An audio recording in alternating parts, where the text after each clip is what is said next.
তখন আমার বয়স 7 কি 8 বছর। আমার বয়সী বাকি ছেলেপুলেদের থেকে আমার বুদ্ধির বহর যে একটু হলেও বেশি ছিল তা না স্বীকার করার কোনো কারণ নেই। যাক, সে কথা তোমাদের আগেই বলেছি, আমার ঠাকুরদা রামজয়পুরে একজন বেশ ডাকাবুকো ধরনের লোক ছিলেন।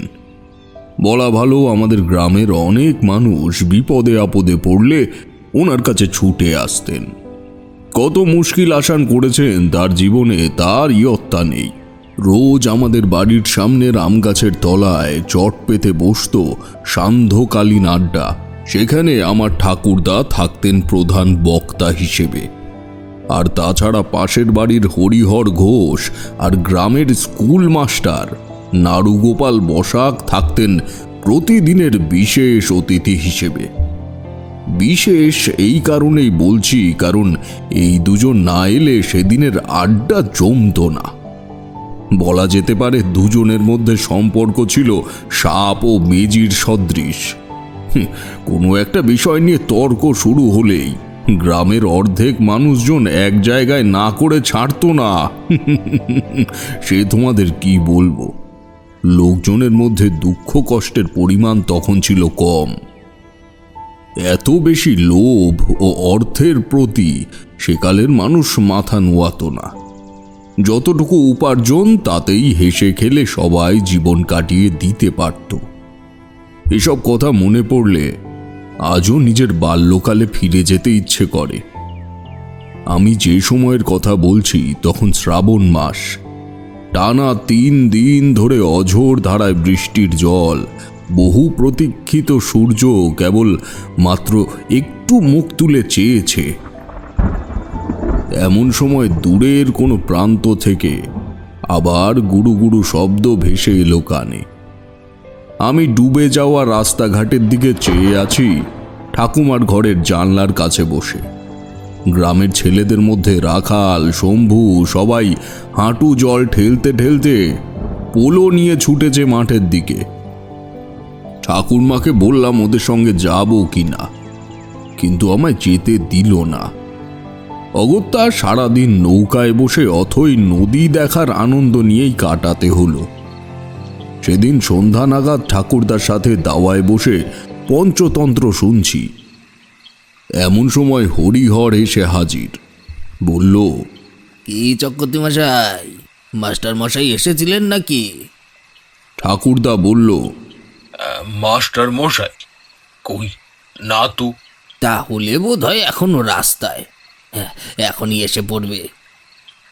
সে না হয় আসুক, কিন্তু বসা হবে কোথায়? আর বাকিরা কি আসবে আজ? দেখতেই তো পাচ্ছ কি অবস্থা চারিদিকে। হরিহর ঠান্ডা হাসি হেসে বললে, আসলে আমরা আজ এখানে আড্ডা দেওয়ার পরিকল্পনা করে আসিনি চক্রবর্তী মশাই। মাস্টার আসুক, উনিই আপনাকে সবটা গুছিয়ে বলতে পারবে। হরিহর দাওয়ায় এসে বসতে না বসতেই বসাক মাস্টার এলো। ভদ্রলোকের মুখ দেখলাম আজ ঈষৎ রসকসহীন। চুপচাপ এসে ঠাকুরদার পাশে এসে বসে পড়ল। ঠাকুরদা বলল, কি হয়েছে বসাক? তোমায় কোনো ব্যাপারে বিচলিত দেখাচ্ছে।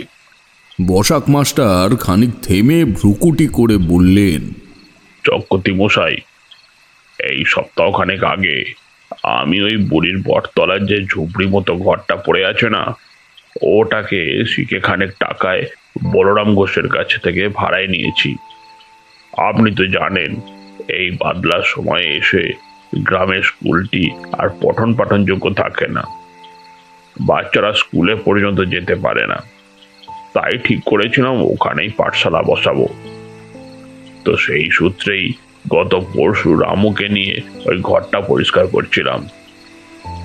হঠাৎ রামু ঘরের কোণা থেকে একটা ছোট্ট মাটির কলসি এনে আমার হাতে দিল। আমি সেটাকে বাইরে ছুঁড়ে ফেলে দিতে যাব, এমন সময় লক্ষ্য করলাম ওটার ভেতরে একটা কাগজ রয়েছে। কৌতূহল বশত সেটাকে বের করে দেখি, তাতে 4 লাইনের একটা ছন্দ লেখা। বলতে বাধা নেই চক্রবর্তী মশাই, কম বেশি পড়াশোনার খাতিরেই এই জাতীয় অভিজ্ঞতা আমার জ্ঞানলব্ধ হয়েছে যে এমন পুরনো কাগজে নাকি ছন্দের আকারেই গুপ্তধনের সংকেত লেখা থাকে। আমি স্কুল মাস্টারই করি বটে, কিন্তু পাণ্ডিত্যের মহিমা এই রাম জয়পুরে আপনার থেকে বেশি আর কারোর কাছে আছে বলে আমার মনে হয় না। তাই একবার যদি আপনি বিষয়টা দেখার ইচ্ছা প্রকাশ করতেন। এইটুকু বলে বসাক মাস্টার পাঞ্জাবির পকেট থেকে ছোট একটা হলদে কাগজ বের করে ঠাকুরদার সামনে ধরলে। ঠাকুরদা বরাবরই রাশভারী লোক, কথা না মেপে বলতেন না। ফর্সির নলটা ঠোঁটের কাছে নিয়ে বললেন,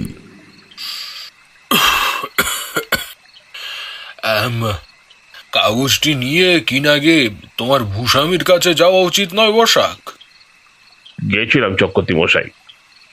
বলরাম বাবু বললেন ওই ঝুপড়িতে তার বাবা দাদার আমল থেকেই ওনাদের বংশের কেউ থাকেনি। কোনো এক লক্ষ্মী বুড়ি নামে নাকি ওনাদেরই কোনো এক দুঃসম্পর্কের আত্মীয়া ওখানে তার মেয়েকে নিয়ে থাকতেন। কাগজটাও বলরাম বাবুকে দেখালাম। উনি ব্যাপারটাকে গুরুত্ব না দিয়েই বললেন, আরে এ কেবল কোনো একটি কাগজের ছোড়া টুকরো বিশেষ। ওদিকে বেশি যেতাম না, কিন্তু কয়েকবার ওই রাস্তায় জমির ফলন তদারকি করতে গিয়ে চোখে পড়েছিল। বুড়ি চারদিক থেকে পাতা কাগজ জড়ো করে এনে ঘরের মধ্যে স্তূপ করে, আর তার একটি কালো জোকের মতন শীর্ণকায় মেয়ে ছিল। সে দেখতাম সারাদিন ভিক্ষে করে চাল ডাল সংগ্রহ করে বেড়াতো। আপনি কাগজ নিয়ে এত চিন্তিত হচ্ছেন কেন, সেটাই তো বুঝতে পারছি না। এই অনিমেষ, ওটা বাঁদিকের দালানের গায়ে রেখে দে। হ্যাঁ মাস্টার, এখন যাই বুঝলেন, অনেক কাজ পড়ে আছে। ফলে আমিও হতাশ হয়ে ফিরে এলাম। ঠাকুরদা বাধ্য হয়েই বললেন, কই দাও দেখি। কাগজটি ঠাকুরদার হাতে দেওয়া মাত্রই আমি উঠে গিয়ে তার পেছনে দাঁড়ালাম। হাতের লেখা অস্পষ্ট হলেও লেখাটি বুঝতে অসুবিধা হলো না। গোটা গোটা অক্ষরে পরপর 4টি লাইনে লেখা আছে, অন্ধ নদী পেছল পথ, ফিরবে যেদিন রাজার রথ, রাত্রি সদা কাটবে সেদিন, চাঁদের সাথে আসবে যেদিন। লেখাটিকে বেশ কয়েকবার শুরু থেকে শেষ পর্যন্ত পড়লাম। ঠাকুরদা চিন্তিত গলায় বলল, ধাঁধাই বটে, তবে পুরোটা এখানে লেখা নেই। দেখে মনে হচ্ছে কাগজের তলার অংশটুকু ছেঁড়া আছে বা ছিঁড়ে গেছে। তাছাড়া দেখো বসাক, এই জাতীয় ধাঁধা সবসময় গুপ্তধন বা ঐশ্বর্য লুকানোর জন্য লেখা হতো তা নয়। মানুষকে দিকভ্রান্ত বা মানসিক ভারসাম্যহীন করে তোলার জন্যও কিছু ষড়যন্ত্রকারী বুদ্ধিজীবী মানুষ এই প্রক্রিয়ার ব্যবহার করে এসেছে। তাই বলরামের মতন আমিও বলবো, বিষয়টাকে নেহাত কোনো শিশুর স্বাভাবিক কল্পনা ভেবে ভুলে যাওয়াটা এটাই ঠিক হবে। হরিহর সম্মতি দিয়ে বলল, হ্যাঁ মাস্টার, ব্যাপারটাকে এত বেশি গুরুত্ব দিয়ে লাভ নেই। বলে ওরা দুজনই সেদিন চলে গেল। সেদিন রাতে যখন খেয়ে দিয়ে আবার ঠাকুরদার ঘরে গেছি, বিকেলের ভেঙে যাওয়া পঞ্চতন্ত্রটি শেষ পর্যন্ত শুনতে, তখন দেখলাম সে একটি সাদা কাগজের উপরে সন্ধ্যায় সেই বসাক মাস্টারের দেখানো ছড়াটি লিখে তার দিকে এক দৃষ্টে তাকিয়ে আছে। প্রশ্ন করলাম, দাদু তুমি এটা লিখে রাখলে কেন? ঠাকুরদা আমার মাথায় হাত বুলিয়ে বলল, ছড়াটা আমার খুব মনে ধরেছে, তাই লিখে নিলাম দাদু ভাই। যাক, তুই কি বুঝি গল্প শুনতে এসেছিস? হ্যাঁ, মাথা নেড়ে সম্মতি জানালাম। ঠাকুরদা হ্যারিকেনের আলো কমিয়ে দিয়ে আমার পাশে বসিয়ে গল্প বলতে শুরু করলেন। সত্যি বলছি, আমি সেদিনই বুঝতে পেরেছিলাম আমার থেকে সে কিছু লুকিয়ে গেল। আজ মাস দুয়ে কেটে গেল, এর মাঝে বলার মতো কিছুই ঘটেনি। একদিন বিকেলবেলা বীরজার সাথে চৌধুরীদের পুকুরে গিয়ে নৌকা চড়ার বন্দোবস্ত করছি। এমন সময় দেখলাম বসাক মাস্টার হন্তদন্ত হয়ে হেঁটে যাচ্ছে। আমার চোখে চোখ পড়তেই জিজ্ঞেস করলো, এই এই তো তারানাথ, তোর দাদু বাড়িতে আছে? আমি হ্যাঁ বলা মাত্রই সে আবার দ্রুত গতিতে হাঁটতে শুরু করলো। কৌতূহল হলো মনে, হয়তো আমার বয়সী অন্য কোনো ছেলে সেখানে থাকলে বিষয়টা নিয়ে মাথা ঘামাতে যেত না, কিন্তু আমি নিজেকে স্থির রাখতে পারলাম না। বিরজাকে একটু অপেক্ষা করতে বলে দৌড়ে দৌড়ে বাড়িতে এলাম। ঠাকুরদার গলা শুনলাম। তুমি বলছো নাকি ছড়াটা তুমি কাউকে দেখিয়েছো, তাই তো? না না না, তবে এইটা বলেছি যে সেটা আমি পেয়েছিলাম, তবে কোথায় হারিয়ে ফেলেছি জানি না। আমার কথা শুনে সে আবার ফিরে গেল বটতলার দিকে। লোকটি দেখতে কেমন? দেখে তো মনে হয় কোনো বড় ঘরেরই সন্তান। আমার মনে হয় এখনো সে ওখানেই আছে। আহ, তা তুমি ভাড়া ছেড়ে দিয়েছো কবে? স্কুলে জল টেনে গেলেই আমি ওখান থেকে চলে আসি চক্রবর্তী মশাই। গাঁয়ের এক চাষির থেকে উনি আমার ঠিকানা নিয়ে সোজা স্কুলে চলে এসেছেন। এবার আপনি বলুন, যদি ওই কাগজটির কোনো মানেই না থাকতো, তাহলে কেউ এসে এভাবে সেটা খুঁজতো কেন? ঠাকুরদার কপালে চিন্তার ভাঁজ পড়ল। বলল, আচ্ছা, চলো তো দেখি। আমি যাওয়ার ইচ্ছে প্রকাশ করার আগেই ঠাকুরদা বলল, এই, তুইও চল আমার সাথে। লোকটাকে শুধু আজ দেখে আসব। আর বসাক, তুমি এখন যেও না আমার সাথে, বুঝলে? তাহলে ওনার সন্দেহ হতে পারে। আমি দাদুর হাত ধরে কৈখালি মাঠের প্রান্তের সেই লক্ষ্মী বুড়ির বটতলার উদ্দেশ্যে বেরোলাম। আকাশে খানিক মেঘ আগের থেকেই ছিল। কৈখালির মাঠে পৌঁছানো মাত্রই গুড়ি গুড়ি ছাগল তাড়ানো বৃষ্টিও শুরু হলো। ঠাকুরদা নিচু গলায় বললে, বেশ ভালোই হলো, আশ্রয় নেওয়ার বাহানাতেই পরিচয়টা সারা যাবে। দ্রুত হেঁটে বটগাছের তলায় পৌঁছে দেখি একজন উঁচু লম্বা সৌম্য পোশাক পরিহিত লোক কুটিরের দরজার সামনে দাঁড়িয়ে আমাদের দিকে চেয়ে আছে। ঠাকুরদা প্রণাম পূর্বক বলল, বাবা, এই বৃষ্টিতে একটু আশ্রয় মিলবে কি? আমার নাতিটা পুরো ভিজে গেছে, বুঝলেন? ব্যক্তিটি সহৃদয়বান, বিনম্র কণ্ঠে বললে, আসুন, ভিতরে আসুন। আমরা ভেতরে এলাম। দেখলাম ঘরের ভেতরে ইঁদুর কাগজ ছিঁড়ে ছিঁড়ে খেলে যেমন করে রাখে, এই ঘরের পরিস্থিতিও তাই। ঠাকুরদা সোজাসুজি প্রসঙ্গে না এসে একটু ঘুরিয়ে জিজ্ঞেস করলে, আপনিও কি এখানে বৃষ্টিতে আশ্রয় নিয়েছেন? ভদ্রলোক একটু অপ্রস্তুত হয়ে বললে, হ্যাঁ, মানে আসলে না। কেন বলুন তো? খারাপভাবে নেবেন না, আসলে আমি এই গ্রামেরই বাসিন্দা। প্রথমত আপনাকে আগে এখানে দেখিনি বা হয়তো চোখে পড়েনি, এবং দ্বিতীয়ত এই ঘরের অবস্থা দেখে মনে হচ্ছে না এখানে কেউ বাস করে, তাই আর কি। লোকটি একটি দীর্ঘ নিঃশ্বাস ছেড়ে বললেন, দেখুন, আপনি বয়স জ্যেষ্ঠ, আপনাকে লুকিয়ে পাপ কুড়াবো না। যদি আপনি আমায় কথা দেন যে এখন আমার কাছে যা শুনবেন তা অন্য কাউকে বলবেন না, তবে আমি বলতে পারি। ঠাকুরদার মুখে দেখলাম একটা বিস্ময়ের ছাপ ফুটে উঠল ওনার কথা শুনে। তবে এই বিস্ময়তায় একটা অভিনয়ের ছাপ যে স্পষ্ট, তা অন্তত আমি বুঝতে পেরেছিলাম। ঠাকুরদা ঈষৎ হেসে বলল, বাবা আমার 3 কালে গিয়ে প্রায় 1 কালে ঠেকেছে, আমি কাকে বলতে যাব বলো? আর জানি না তুমি কতটা বিশ্বাস করবে। আমি ব্রাহ্মণ হয়ে তোমায় মিথ্যে আশ্বাস দেব না। ঠাকুরদার কথা শুনে লোকটি সম্ভ্রমে গলে গিয়ে বলল, দেখুন ঠাকুরমশাই, অপরাধ নেবেন না। আপনার পরিচয় না জেনেই অনেক বড় স্পর্ধা দেখিয়ে ফেলেছি। দাঁড়ান, একটু জায়গাটা পরিষ্কার করে নিই। দাঁড়িয়ে দাঁড়িয়ে এই কাহিনী বলা সম্ভব নয়। বাইরে তখন বৃষ্টি শুরু হয়েছে। দুটো কুকুর দেখলাম জলে ভিজে চুপসে হয়ে দরজার পাশে এসে দাঁড়িয়েছে। বিদ্যুতের ঝলকানিতে দেখা যাচ্ছে হাওয়ায় দুলতে থাকা বটগাছের ঝুড়িগুলো। ভদ্রলোক এক আঁটি বিচুলি দিয়ে ঘরের এক কোণা পরিষ্কার করল। তারপর তার পকেট থেকে একটা মোম বের করে জেলে রাখলো পরিষ্কার জায়গাটির মাঝে। ঠাকুরদা বলল, মোম নিয়ে ঘুরছো যে বড়, বাড়ি বোধহয় অনেক দূর নাকি? লোকটি মৃদু হেসে বললে, বাড়ি? বাবা ঠাকুর, আমার বাড়ি বলতে যাকে বোঝানো হয় সেটা অনেক দূর, কিন্তু মাথার উপর ছাদ ও বুকের অন্তরালে প্রশান্তি এখনো এই জীবনে অনুভব করতে পারিনি।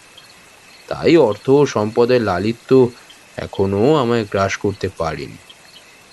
জীবনে যেটুকু পেয়েছি তাতে আমার কৃতিত্ব কিছুই নেই, সবই পৈতৃক সম্পত্তি। যাকে যাক, তবে আসল প্রসঙ্গে আসি। সত্যি ভাবতে পারিনি এই অপরিচিত স্থানে এসে এমন এক মানুষকে পাবো যাকে নির্দ্বিধায় আমি সমস্তটা বলতে পারি। বাবা ঠাকুর, আমার নাম অমৃত রায়। সিঙ্গুরে আমার পিতার বিরাট জমিদারি রয়েছে এবং আমি তার একমাত্র সন্তান। কিন্তু আজ আপনাকে যে কাহিনীর কথা শোনাবো তার সাথে এসবের কোনো সম্পর্কই নেই। বাবা ঠাকুর, আজ থেকে বছর দুয়েক আগের কথা বলছি। আমি একটা বিশেষ কাজে কয়েকদিনের জন্য বহরমপুর গিয়েছিলাম। কাজ বলতে পারিবারিক ব্যবসার সূত্রে। তো উদ্দেশ্য সম্পূর্ণ না হওয়া পর্যন্ত আমি রিজু আচার্য নামের বাবার এক বন্ধুর বাড়িতে আতিথ্য নিই। ওনার বাড়ির থেকে আমার উল্লেখিত কর্মক্ষেত্রের দূরত্ব ওই ধরে নিন মাইল খানেক। তো এই রকমই একদিন ব্যাপারীদের সাথে কথা বলে আচার্যবাবুর বাড়িতে ফিরছি। রাস্তার দুপাশেই কিছুটা ঢালু জমি ও তারপর থেকে শুরু হয়েছে সারিবদ্ধ শালবন এবং আগাছার জঙ্গল।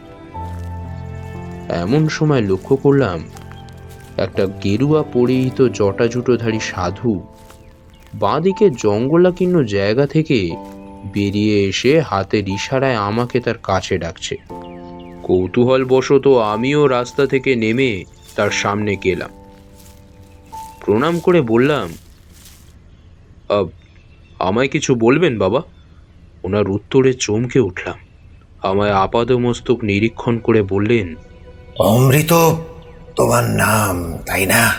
অবাক হয়ে বললাম, হ্যাঁ, কিন্তু আপনি কি করে? সে তোমায় বোঝানো মুশকিল, তবে যে কারণে তোমাকে ডেকেছি সে বিষয়টা বড় গম্ভীর। তখন আমার অবস্থা প্রায় তথৈবচ। তবুও নিজেকে সংযত করে বললাম, বলুন কি ব্যাপার? তোমায় কোনোদিনও অর্থ কষ্ট ভোগ করতে হবে না সে কথা হয়তো তুমি মনে করো, কিন্তু তোমার ওপরে যে অভিশাপের প্রলেপ রয়েছে তা তুমি খণ্ডাবে কি করে? অবাক হয়ে বললাম, অভিশাপ? কিসের অভিশাপ?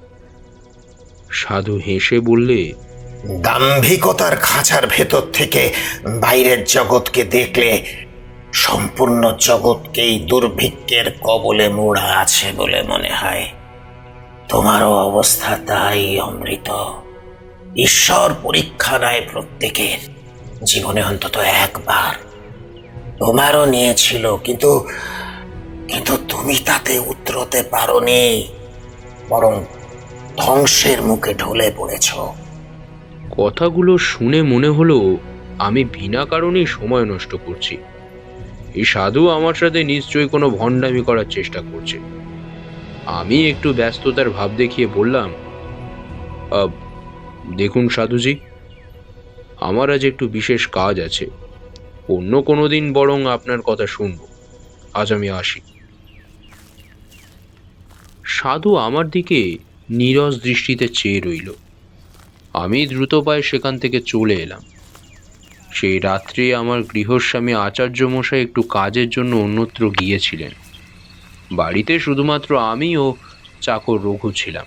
রাতের খাওয়া দাওয়ার পর রঘু ঘুমোতে চলে গেলে আমি একটা চুরুট ধরিয়ে ছাদের দিকে এলাম। এমন সময় কানে এলো মৃতদেহ নিয়ে যাওয়ার ধ্বনি।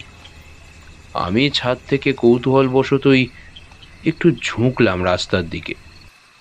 পূর্ণিমার ঝকঝকে আলোয় চারিদিক পরিষ্কার দেখা যাচ্ছে। সেই আলোতেই মৃতদেহের মুখটাও দেখলাম। এবং তা দেখার পর আমার পায়ের তলার কংক্রিটের ছাদ যেন ভেঙে চুড়ে মাটিতে মিশে যাওয়ার উপক্রম হলো। দেখলাম আমার বিকেলে দেখা সেই পথচারী সাধু এখন এখন পঞ্চত্ব প্রাপ্তি করে বাঁশের দোলায় চড়ে ভস্মীভূত হতে চলেছেন। মুহূর্তেই মাথার মধ্যে কেমন যেন একটা যন্ত্রণা অনুভব করলাম। বা ঠাকুর, আর দাঁড়িয়ে থাকতে পারলাম না সেখানে। ছাদের থেকে নেমে আসতেই দেখলাম রঘু জানলা খুলে দাঁড়িয়ে আমারই মতো সব বহনকারীদের দিকে তাকিয়ে আছে। আমায় নামতে বলল, খুব গুণী লোক ছিল কালী কিঙ্কর মশাই। কোনো রোগ নয়, কিছু নয়, হঠাৎ এত এত ভক্তদের ছেড়ে চলে গেলেন। আমিও গেছিলাম একদিন ওনার সভায়। গুরুদেব সব সময় বলতেন, না না না না না, আমার প্রতি মায়া জড়িয়ে বসিস না কেউ। আমি জন্মেছি বিশেষ একটা কাজের জন্য। কাজ ফুরলেই একদিন আমাকে বিদায় নিতে হবে। অনেক ভক্তরা তার এই কথা শুনে কান্না পর্যন্ত করে ফেলতো শ্রোতার আসনে বসে। কে জানে কি কাজ ছিল তার, আজ এমন অবলীলায় চলে গেলেন। মানুষের কখন যে কি হয়। কথাগুলো শুনে আমার মাথায় তখন বাজ পড়ার জোগাড় বাবা ঠাকুর। মনে মনে ভাবলাম, তবে কি আমার সাথে দেখা হওয়াটাই তার শেষ কাজ ছিল? সেদিন রাতে আর ঘুম এলো না। ওনার মুখ এবং সেই বলা কথাগুলো মাথায় ঘুরতে শুরু করলো। ঠিক করলাম বাড়ি ফিরেই পুজো আর্চা শুরু করব। কি ব্যাপার বুঝতে না পারলেও ঈশ্বর সাধনায় আশা করি বিপদ আপদ দূরে থাকবে। কিন্তু তার হলো কই বাবা ঠাকুর?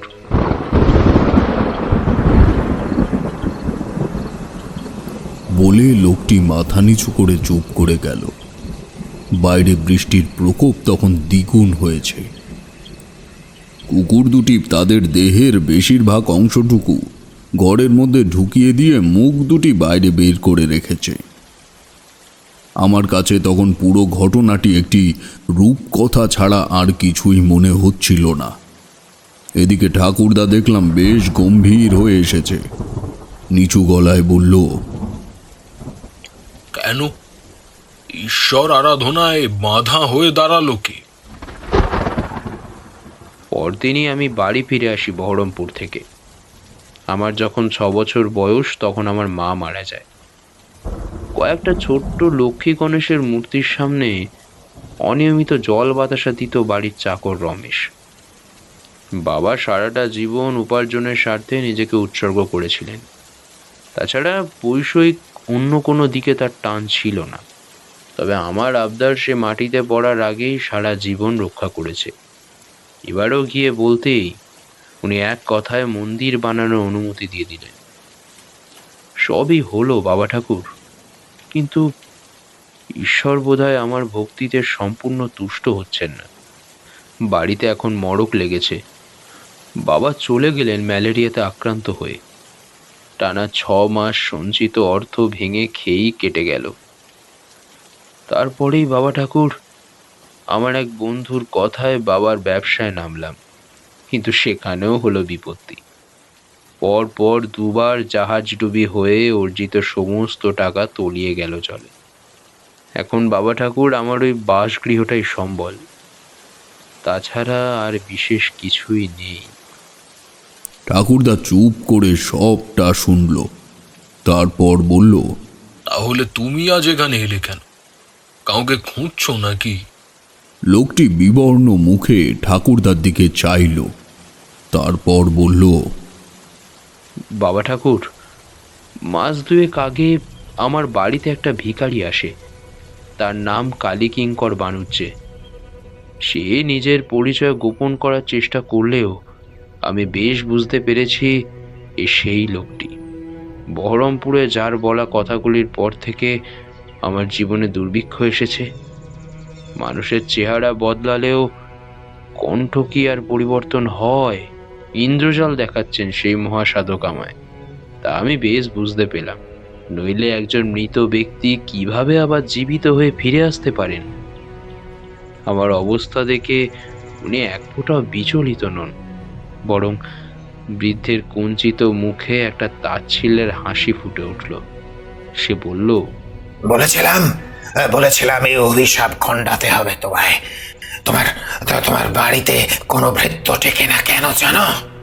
কেন বলুন তো? যাকেই কাজের জন্য ডাকা হয় সেই দুদিন এসে আর আসে না। অর্থ কষ্ট হচ্ছে ঠিকই, কিন্তু আধিপত্যের একটা রেস তো রক্তে রয়েই যায়। তাই এত বড় বাড়ি একা সামলে উঠতে পারি না। কিন্তু আপনি সবই বুঝতে পেরেও কেন আমায় সমাধানের পথ দেখাচ্ছেন না প্রভু? এভাবে বেঁচে থাকার চেয়ে তো গঙ্গা প্রাপ্তি অনেক সহজ। বৃদ্ধ ঈষৎ হেসে বলল, কিন্তু সেই গঙ্গা প্রাপ্তির জন্য যতটুকু পুনর্জন্ম করতে হয় তা তো তোমাকে করতেই হবে। তোমার পরিত্রাণের পথ তখনই বাতলে দিতাম, তবে তোমার অহংকার আজ তোমায় এখানে এনেছে। আর দ্বন্দ্বে রাখবো না তোমায় অমৃত, আর দ্বন্দ্বে রাখবো না। আমারও হাতে সময় খুব কম। মনে করে দেখো, এক শনিবার অপরাহ্নে একটি লক্ষ্মী নামের বৃদ্ধা তোমাদের বাড়িতে এসেছিল কাজের সন্ধানে। তুমি এবং তোমার বাবা তখন বারান্দায় বসে তোমার বিবাহ নিয়ে আলোচনা করছিলে। এবার বিয়েটা করে নাও অমৃত। বিষয় আশয় ফেলে একদিন তো চলে যেতেই হবে। অনেক তো হলো, এবার একটু নাতি নাতনির মুখ দেখতে ইচ্ছে করছে।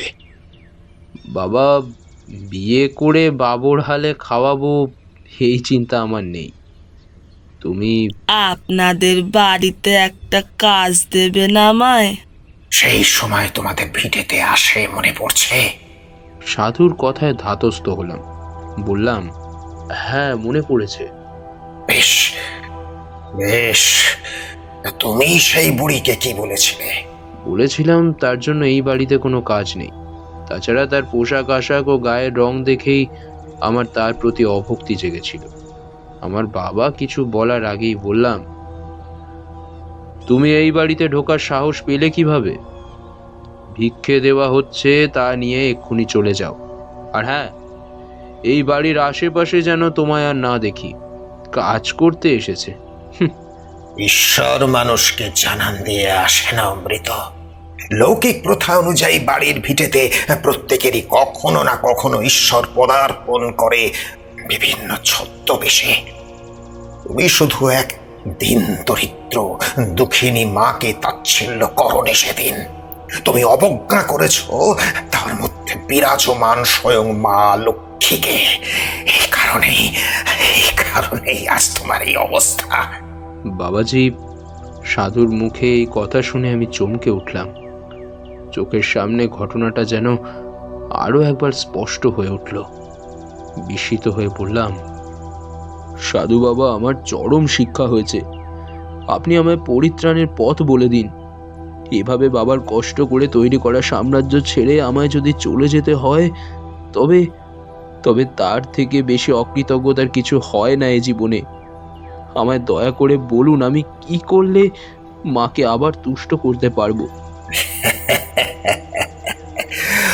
অপরাধ বোধ তোমার মধ্যে এসেছে ঠিকই, কিন্তু এর মধ্যেও পার্থিব অর্থ সম্পদ গচ্ছিত করে রাখার একটা নেশাই রয়ে গেল তোমার মধ্যে।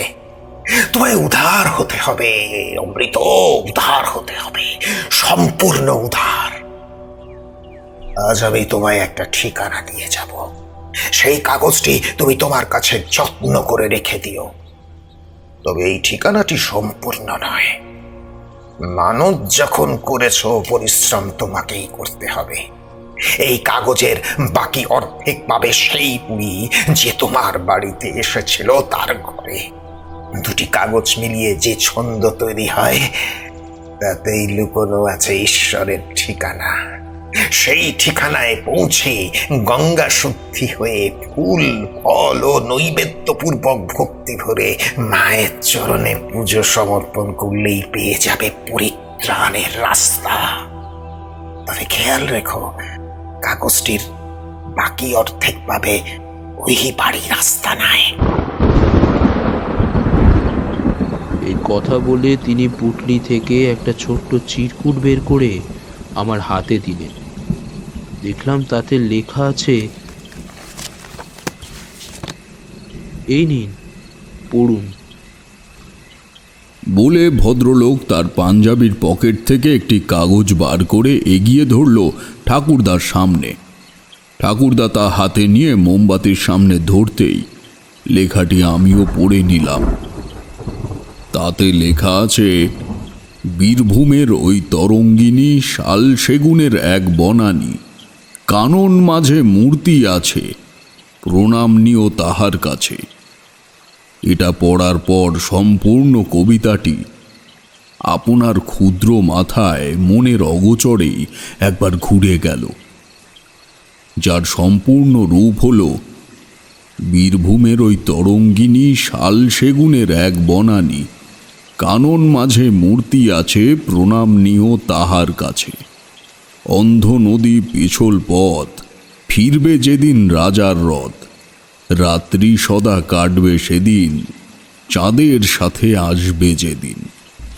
ঠাকুরদার মুখ দেখেও বুঝলাম সে একই কথা ভাবছে। খানিক চুপ করে থেকে সে বলল, অমৃত, তোমায় মিথ্যে বলবো না, এই ধাঁধার বাকি অর্ধেক আমার কাছে আছে। তবে তোমার কথাগুলো শুনে যতটা বুঝলাম, কলিকিঙ্কর সাধুর কথা অনুযায়ী এই ঈশ্বর অনুসন্ধান শুধু তোমার কর্তব্যধীন। আর তুমি যে সন্ধান করতে করতে একেবারে সঠিক জায়গাতেই চলে এসেছো, তাতে সন্দেহ নেই। আশা করি তুমি খোঁজ নিতে নিতে জেনে গেছো এখানে যে বৃদ্ধা থাকতেন তার নাম লক্ষ্মী ছিল। সে তার মেয়েকে নিয়ে এই ঝুপড়িতেই থাকতো। তবে এখান থেকে কবে সে চলে গেছে তা কেউ জানে না। বৃষ্টি থামলে তুমি আমাদের বাড়িতে চলো, কাগজটি আমার কাছেই আছে। কথাটি শুনে ভদ্রলোক মুখে প্রকাশ না করলেও তার উৎফুল্লিত অভিব্যক্তি ওনার চেহারায় বেশ প্রকাশ পেল। বৃষ্টির রাতে এমন একটি কাহিনী শোনার পর মন শুধু যে তৃপ্তি পেয়েছিল তা নয়, সেদিনের আকাশের মতো মনেও কৌতূহলের চাপ চাপ কালো মেঘ জমে গিয়েছিল। দুর্যোগ কমলে আমরা যখন বাড়িতে পৌঁছালাম তখন রাত 11টা। বাইরে সেই অমৃত নামের ভদ্রলোক দাঁড়িয়েছিলেন ঠাকুরদার কাছের থেকে ধাঁধার বাকি অর্ধেক কাগজটি নেওয়ার জন্য। সেই রাতে কেন জানি না ঠাকুরদা আমার দিকে এক দৃষ্টে অনেকক্ষণ তাকিয়েছিলেন। মুখ থেকে গাম্ভীর্য গেল না টানা 3 দিন। পরদিন সকাল হতে না হতেই বসাক মাস্টার এসে হাজির। ঠাকুরদা তাকে গত রাতের সম্পূর্ণ কাহিনীটি পুঙ্খানুপুঙ্খ বলল। মাস্টার মশাই শুনে খুব একটা খুশি যে হলেন তা বলা যায় না। আসলে ওনার মনে যে সম্ভাব্য গুপ্তধন প্রাপ্তির ইচ্ছে জেগে উঠেছিল, তাতে ভাটা পড়ায় কেমন যেন একটু মুষড়ে গেলেন।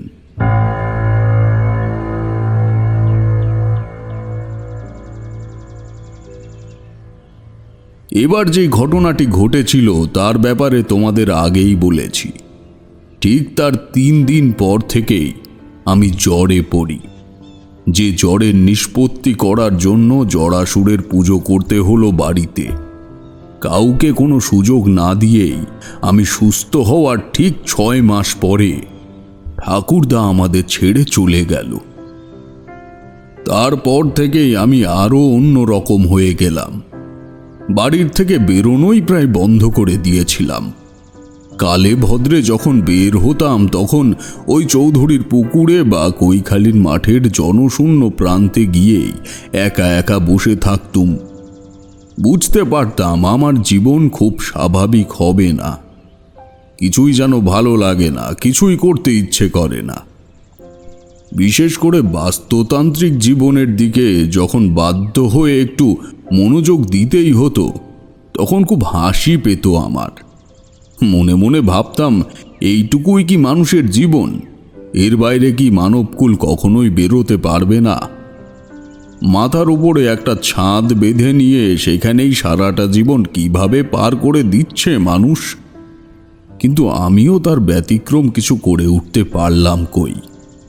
আমাকেও ফিরে আসতে হলো এই পচা ড্রেনের গন্ধযুক্ত মট লেনের এই অন্ধকার গুপচি ঘরে। এ আমার অদৃষ্টের লিপি। এবার শুরু হবে আসল গল্প। তবে বিশ্বাস যদি না করো তাহলেও আমায় বলার দরকার নেই, কারণ তোমাদের অবিশ্বাসে আমার সঞ্চিত স্মৃতিগুলো কোনোভাবেই মিথ্যে হয়ে যাবে না। কিন্তু আমার বৃদ্ধ মন যে একটু হলেও কষ্ট পাবে তা বলাই বাঞ্ছনীয়। তোমরাও জানো আমার জীবনে ফেলে আসা অনেক অপার্থিব ঘটনায় এরকমই কোনো কারণে তোমাদের মতো তৎকালীন জ্ঞান বুদ্ধি সম্পন্ন ছোকরাদের সামনে আমি বলিনি। যাক, সেসব কথা শোনার এখন সঠিক সময়ও হয়নি তোমাদের। তো বলি শোনো। ধীরে ধীরে বালক তারানাথ বড় হয়ে উঠল। রাস্তার নেশা ক্রমশ মাথায় চেপে বসল বিপুলভাবে। রামজয়পুরে কোনো সাধু বা তান্ত্রিক গোছের কেউ এসেছে এমন খবর কানে এলেই সেখানে ছুটে যেতাম আমি। কি অলৌকিক সব শক্তি তাদের! এই জিনিস আমায় শিখতেই হবে, এই সংকল্প মনে নিয়ে অবশেষে বেরিয়ে পড়লাম একদিন। এরপরে কত কিছুই না ঘটে গেল আমার জীবনে। বীরভূমের শ্মশানে মাতু পাগলির সাথে দেখা, তারপর গেল বরাকর নদীর তীরের সেই সাধুর থেকে প্রাপ্ত মধুসুন্দরী দেবীকে নিজের সাধন সঙ্গিনী রূপে পাওয়ার বর। তোমাদের তো আগেই বলেছি, ওই নদী তীরের থেকেই আমার বাড়ির লোক আমায় জোর করে তুলে নিয়ে যায়। যখনই ফাঁক পেয়েছি বাড়ির থেকে বেরিয়ে গেছি পথের টানে, তবে কোনো বাড়ি বেশি দিন বাড়ি ছেড়ে থাকতে পারিনি। মাতৃত্বের টানে রামজয়পুরে ফিরে এসেছি বারে বারে। এরকমই সেবারও বাড়ির থেকে বেরিয়ে পড়েছিলাম জগৎমাতার আরাধনা করার উদ্দেশ্যে। হাঁটতে হাঁটতে পৌঁছালাম মুর্শিদাবাদ জেলার জলঙ্গি নদীর তীরবর্তী একটি জঙ্গলাকীর্ণ অঞ্চলে। সেখানে নদী ঈষৎ সংকীর্ণ, তবে এপার থেকেই দেখা যাচ্ছে অপর প্রান্তের একটি সংকীর্ণ গ্রাম। কয়েকদিন সেখানে বসে নির্বিঘ্নে সাধনা করলাম, কিন্তু তারপরেই শুরু হলো মনের মধ্যে অশান্তি। কি যেন একটা ঘটতে চলেছে আমার জীবনে, কোথায় যেন একটা যেতে হবে, আমায় কি একটা কাজ যেন করা বাকি। এই অশান্তি মনটাকে রীতিমতো অস্থির করতে লাগলো। সাধনায় বাধা পড়ল, মনোসংযোগ করার চেষ্টা করছি সেই বিষয়ের প্রতি, কিন্তু কিছুই তেমন বুঝতে পারছি না। ঠিক করলাম সেখানে আর থাকবো না, নদী পেরিয়ে সম্মুখের গ্রামে চলে যাব। তবে তার উপায়ও হলো না টানা 2 দিন। জায়গাটা এমনই, কোনো ডিঙি বা নৌকা আমার চোখে পড়েনি ওখানে থাকাকালীন। কিন্তু তৃতীয় দিন নদীর ওই প্রান্তে একটি ছোট্ট নৌকা দেখতে পেলাম। শান্ত নদীর জলে ধীরে ধীরে তড়ি বেয়ে নিয়ে বোধহয় মাছ ধরছে কোনো মাঝি। গলা উঁচু করে ডাকলাম, ও মাঝি ভাই, মাঝি ভাই, আমায় একটু খেয়া পার করে দাও না, আমি ওই গ্রামে যাব। আমার চিৎকারে জঙ্গলের গাছপালায় যে সমস্ত পাখির দল চুপ করে বসে বসে ঝিমোচ্ছিল তারাও চমকে উঠে এদিক ওদিক উড়ে চলে গেল। মাঝি ভাই ধীরে ধীরে নৌকা নিয়ে আমার কাছে এলো। লোকটির বয়স ওই 45 কি 50 মতো হবে। আমার গলায় পইতে দেখে প্রণাম নিবেদন করে বললে, আগে বলছিলাম যে আপনি এখানে এলেন কিভাবে বামুন ঠাকুর? বেলডাঙায় কোনো পুজো করতে গেছিলেন বুঝি? সত্যি বলতে যে জায়গার নাম সে বলল আমি তা চিনিও না। অগত্যা সত্যি কথাই বললাম। না না, আমি কোনো পুজো করে ফিরছি না, এবং আমার বাড়িও এখানে নয়। কেবল ঘুরে ঘুরে বিশ্বমাতার অনুসন্ধান করি। ভেবেছিলাম লোকটি এই কথা শোনার পর খুব একটা খুশি হবে না, কিন্তু হলো ঠিক তার বিপরীত। বলল, তার মানে আপনি এখন ওই গ্রামে কিছুদিন থাকবেন, তাই তো? আসুন আসুন আসুন বামুন ঠাকুর। নাক লজ্জার খাতিরে বললাম, কত ভাড়া নেবে তুমি? মাঝি জিভ কেটে বলল, পয়সার কথা বলে লজ্জা দেবেন না বামুন ঠাকুর। তবে তবে আমার একটা শর্ত আছে। বললাম, কি শর্ত? এই গরিবের বাড়িতে দুদিন অন্ন সেবা নিয়ে তারপর আপনি যাবেন। হ্যাঁ, ঈশ্বরের অনেক কাছের মানুষ আপনারা, আপনাদের সেবা করতে পারলে জীবনে কিছু না কিছু ভালো হবে। এই প্রকার বিশ্বাসে কোনো অমত প্রকাশ করা আমি বন্ধ করে দিয়েছি তখন। মানুষের বিশ্বাস ভাঙতে কোনোদিনও মন চায় না। আর তোমরা তো জানোই, প্রবাদ আছে, বিশ্বাসে মেলায় বস্তু, তর্কে বহু দূর। যাই হোক, খামোকা কথা না বাড়িয়ে চেপে বসলাম নৌকায়। উঠে দেখি মাঝি বিগত খানিক লম্বা কয়েকটা চিংড়ি মাছ ধরেছে নদী থেকে। সেগুলো তখনও হেঁটে হেঁটে বেড়াচ্ছে একটা হাড়ির মধ্যে। কথায় কথায় জানতে পারলাম তার নাম লক্ষণ বিশ্বাস। এই গ্রামেরই সে আদি বাসিন্দা। তাছাড়া তার বাপ কাকারা প্রত্যেকেই এই নৌকা চালিয়ে জীবিকা নির্বাহ করেছে।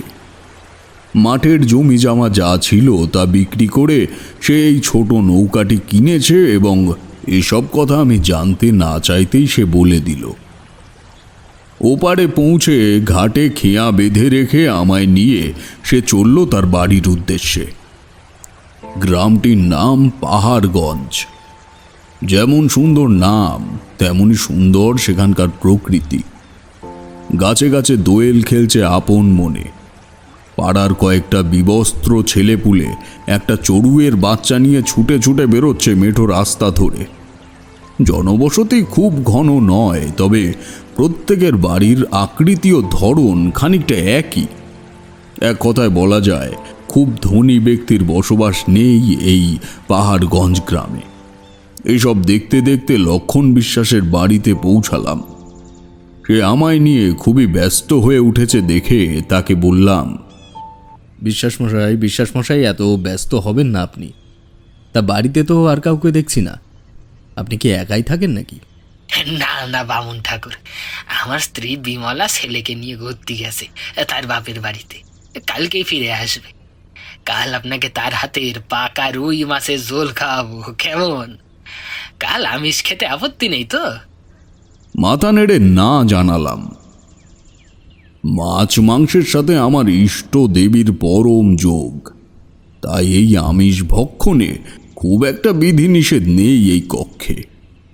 তবে কিছু কিছু বিশেষ সাধনা বা আরাধনার পূর্বে নিরামিষ আহার গ্রহণ করতেই হয়, সেটা নিয়মাধীন।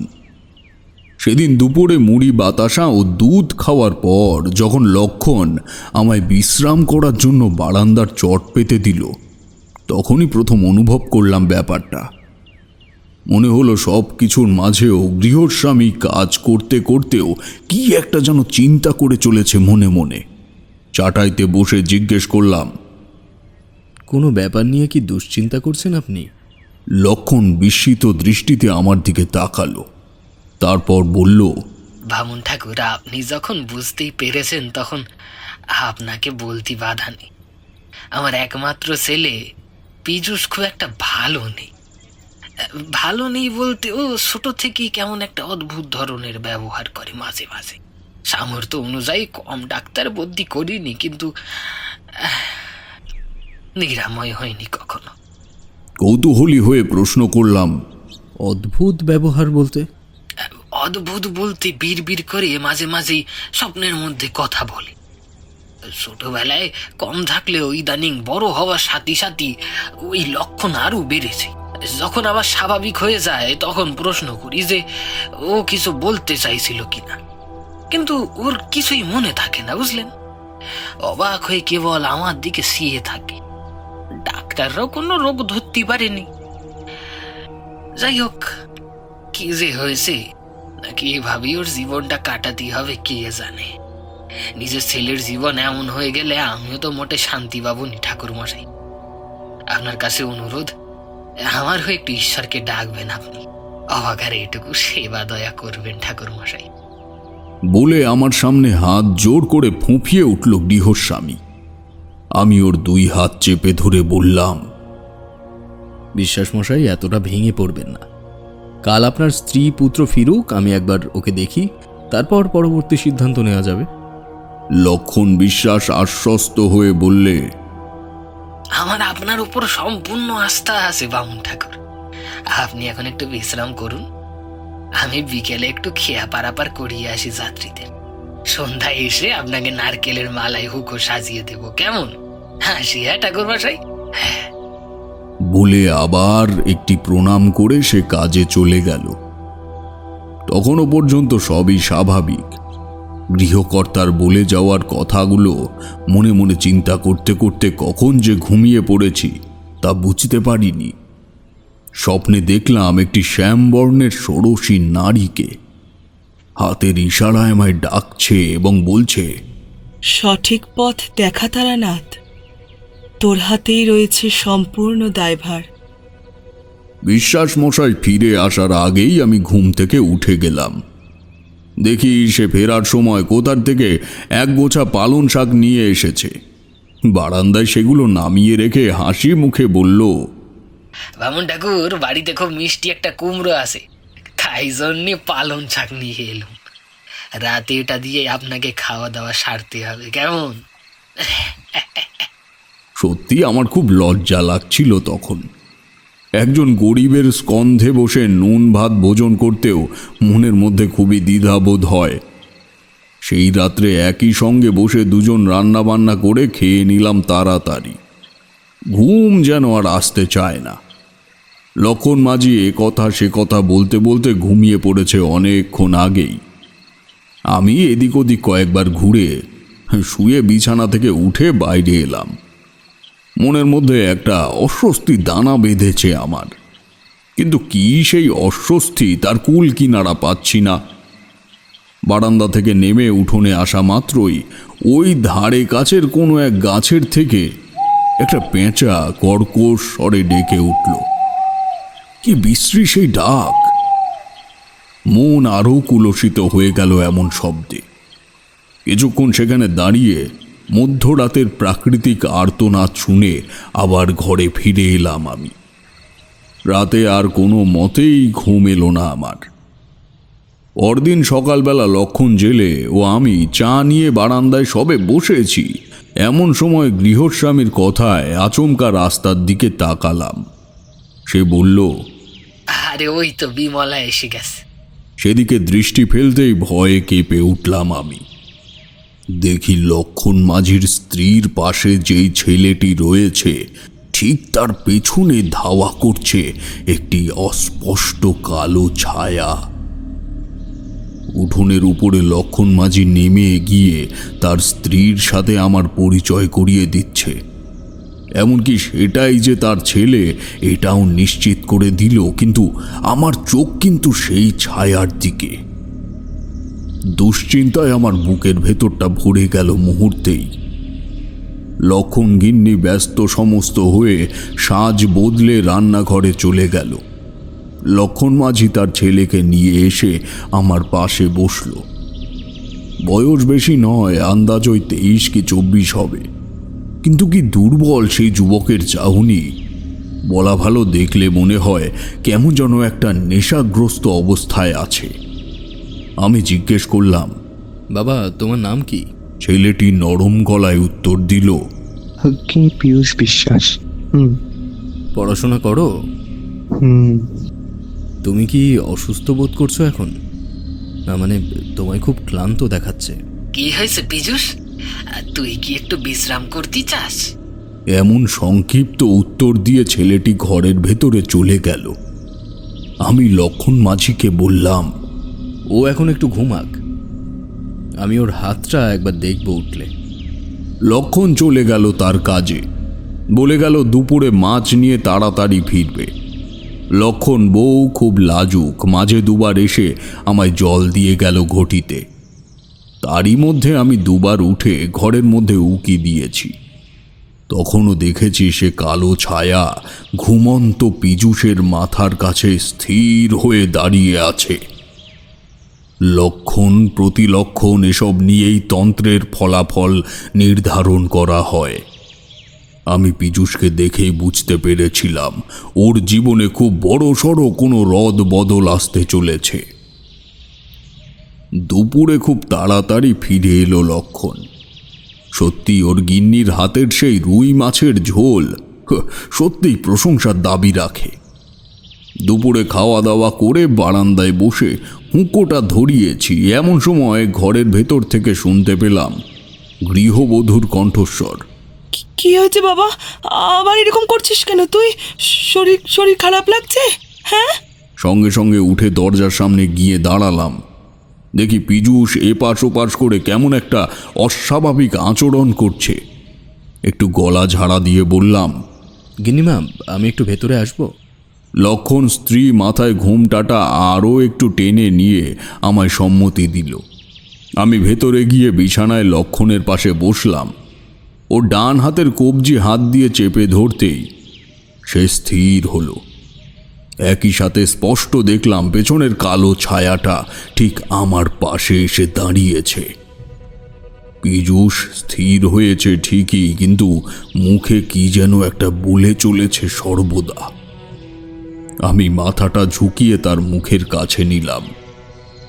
যেটা বলছে তা ঠিক একটা ছন্দের মতো, তবে কথার মধ্যে এতটাই অস্পষ্টতা যে সেই শব্দগুলো নিরীক্ষণ করতে পারলাম না আমার কান দিয়ে। এমন সময় হঠাৎ করে ও বলে উঠল, আমায় আমায় লক্ষ্মীর কাছে নিয়ে চলো। ওই ওই ওই লক্ষ্মী আমাকে ডাকছে। আমি তৎক্ষণাৎ ওর দেহ বন্ধন করিয়ে তাকে ঘুম পাড়িয়ে দিলাম। কিন্তু কি অদ্ভুত সেই ছায়ার শক্তি! এর আগেও আমি এই রকম ছায়া দেখতে পেয়েছি, কিন্তু ঈশ্বর মন্ত্র জপ করলে তারা সেখানে দাঁড়িয়ে থাকতে পারে না। হয় সেখানের থেকে কিছুক্ষণের জন্য চলে যায়, অথবা কোনো না কোনো একটা উপদ্রবের সৃষ্টি করে। যদিও এই উপদ্রবের জন্য আমি প্রস্তুতি ছিলাম, কিন্তু সেই ছায়া কোনো প্রকার জাগতিক পরিবর্তনে আগ্রহী নয়। পীযূষ স্থির হওয়ার পর আমি লক্ষণ স্ত্রীকে বললাম, গিন্নিমা, একটু বাইরে আসুন, আপনাদের সঙ্গে আমার একটু কথা আছে। ওকে নিয়ে চিন্তা করবার দরকার নেই, ও এখন কিছুক্ষণ ঘুমোবে। বিছানা থেকে উঠে দেখলাম লক্ষণ কপালে হাত দিয়ে দরজার সামনে দাঁড়িয়ে আছে। আমায় উঠতে দেখে ও বারান্দায় গিয়ে বসল। আমি লক্ষণ স্ত্রীকে প্রশ্ন করলাম, আপনি কি ছেলের নামে কোনো মানত করেছিলেন কালী মায়ের কাছে? লক্ষণ স্ত্রী একটু ভেবে উত্তর দিল, হ্যাঁ ঠাকুর মশাই, একবার আমি বাবার বাড়ির থেকে গেছিলাম দিকনগর গ্রামে, একটি গ্রামে। সেখানে আমার পিসি মশাইয়ের বাড়ি। পিসিমার কাছে শুনলাম সেখানে এক জাগ্রত কালী মায়ের মন্দির আছে। তখন পীযূষের বয়স ওই 15 বছরের মতো। ও ছোট থেকেই এমন করে, তাই আমি সেই মায়ের কাছে গিয়ে মানত করেছিলাম ঠাকুর মশাই। কিন্তু সে অনেক দূর বলে আর যাওয়া হয়নি। কিন্তু কেন বলুন তো ঠাকুর মশাই? আমি আমার অভিজ্ঞতা থেকে বললাম, সে কি অন্ধকারে বা একা থাকতে খুব ভয় পায়, অথবা হঠাৎ আঁধার হয়ে গেলে চিৎকার করে ওঠে? হ্যাঁ ঠাকুর মশাই, এমনও মাঝে মাঝেই করে। রাতের বেলা তো সেই কারণেই আমরা ঘরে হ্যারিকেন জেলে রেখে ঘুমোই। এবার আমার বুঝতে আর বাকি রইল না ওই স্থির কালো ছায়াটি আসলে কি। এখানে বলে রাখি, কখনো যদি কোনো ব্যক্তি তার নিজের কোনো মানুষ, যেমন ছেলে মেয়ে, স্ত্রী বা পরিবারের কারো জন্য কালী মায়ের কাছে মানত করে এবং সেই মানতের কাল বা সময় পেরিয়ে যাওয়ার পরেও যদি সেই পুজো ঈশ্বরের চরণে না সমর্পণ করা হয়, তাহলে মা স্বয়ং নিজে সেই উদ্দিষ্ট ব্যক্তির পেছনে ছায়া হয়ে ঘুরে বেড়ায়। কারণ মা কালী যেমন অভয় দায়িনী, ঠিক তেমনই চণ্ডালিনী। ওনার চরণে মানত করার পূর্বে সব সময় ভেবে নেবে যে এই মানসিক তোমায় যে প্রকারেই হোক যথা সময় সমর্পণ করতে হবে, নইলে ফল হবে মারাত্মক। আমি এই কথাগুলো লক্ষণ স্ত্রীকে বললাম। সে ভয়ার্ত দৃষ্টিতে আমার দিকে চেয়ে রইল। লক্ষণ হাত জোড় করে বলল, বামুন ঠাকুর, তাইলে তাইলে উপায় কি? আমারে কইয়া দেন, তাহলে উপায় কি? তোমাদের বাড়ির কাছে কোনো কালী মন্দির আছে? আছে আছে, ওই নদীর ধারে একটা মন্দির আছে। প্রতি শনিবার করে ওইখানে হারান ঠাকুর গিয়ে পুজো দেয়। বাহ, খুব ভালো কথা। আজ বুধবার, তাহলে সামনের শনিবার গিয়ে তোমরা দুজনই মায়ের চরণে ক্ষমা চেয়ে পুজো দাও। ছেলের নামে সংকল্প করবার সাথে সাথে ঠাকুরমশাইকে গিয়ে এটাও বলে দেবে যে কোনো জায়গায় গিয়ে মানসিক করেছিলে। পুজো সম্পন্ন হওয়ার সপ্তাহখানিকের মধ্যেই দেখবে ও ধীরে ধীরে সুস্থ হয়ে যেতে শুরু করেছে। আপনাকে ধন্যবাদ দিয়ে ছোট করব না বামুন ঠাকুর, শুধু শুধু এটুকুই বলবো, কিছু ভালো ঘটবেই আপনার আগমনে আমার ভিটেতে। এই কথা আপনাকে বলেছিলাম, ঈশ্বর আমার ডাক শুনেছে। ঈশ্বর, এ আমার পরম সৌভাগ্য যে আমি আপনাদের কিঞ্চিত মাত্র হলেও সাহায্য করতে পারলাম। সেই রাতে গৃহের কর্তা গিন্নির মুখে একটা আলাদা স্বস্তির ঔজ্জ্বল্যতা দেখলাম। সত্যি বলতে মানুষের এমন মুখ দেখতে কার না ভালো লাগে? তার উপরে সেই স্বস্তির কারণ যদি পরোক্ষভাবে হলেই নিজেকে ভাবা যায়।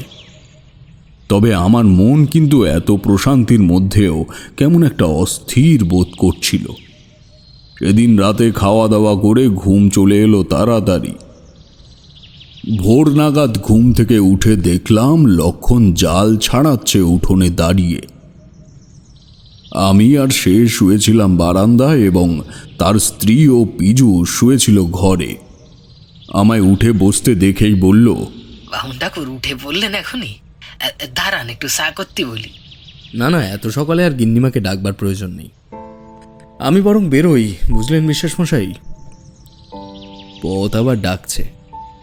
তাছাড়া বেশি দিন একই জায়গায় থাকলে মায়ার বাঁধন তৈরি হয়ে যায়, যা আমার মতো পরিব্রাজকের জন্য একদম অনুকূল নয়। লক্ষণ জেলে জাল ফেলে দিয়ে আমার সামনে এসে দাঁড়ালো, মুখ কালো করে বলল, বামুন ঠাকুর, আপনাকে আটকানোর সাধ্যি আমার নেই, তবে এটা আমার অনুরোধ, দয়া করে আমার বাড়িতে আবার আসবেন কেমন? এত বড় উপকার করে গেলেন আমার, আমি আপনার জন্য কিছুই করতে পারলাম না। আমি লক্ষণ জেলের কাঁধে হাত রেখে বললাম, বিশ্বাস মশাই, ঈশ্বরে কোনো দিনও বিশ্বাস হারাবেন না। যে যাই বলুক, মনে রাখবেন ঈশ্বর আছেই, এতেই আমার প্রাপ্তি। বলে সেদিনের মতো বিদায় নিলাম আমি লক্ষণ জেলের বাড়ির থেকে। পাহাড়গঞ্জ গ্রাম খুবই ছোট, তা সেই দিনই বুঝতে পারলাম আমি। রাস্তায় বেরিয়ে কয়েক মিনিট হাঁটতে না হাঁটতেই গ্রাম থেকে বেরিয়ে আবার একটি জঙ্গলাকীর্ণ জায়গায় এসে পড়লাম।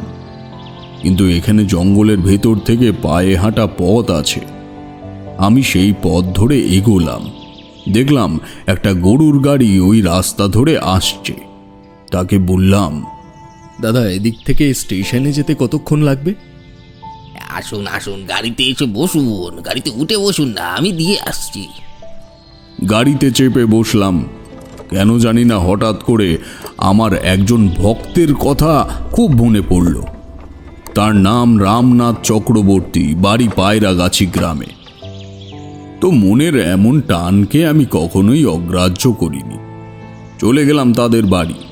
সে আমায় দেখে এতটাই অবাক হলেন যে সারা বাড়ি প্রায় জড়ো করে ফেললেন উত্তেজনায়।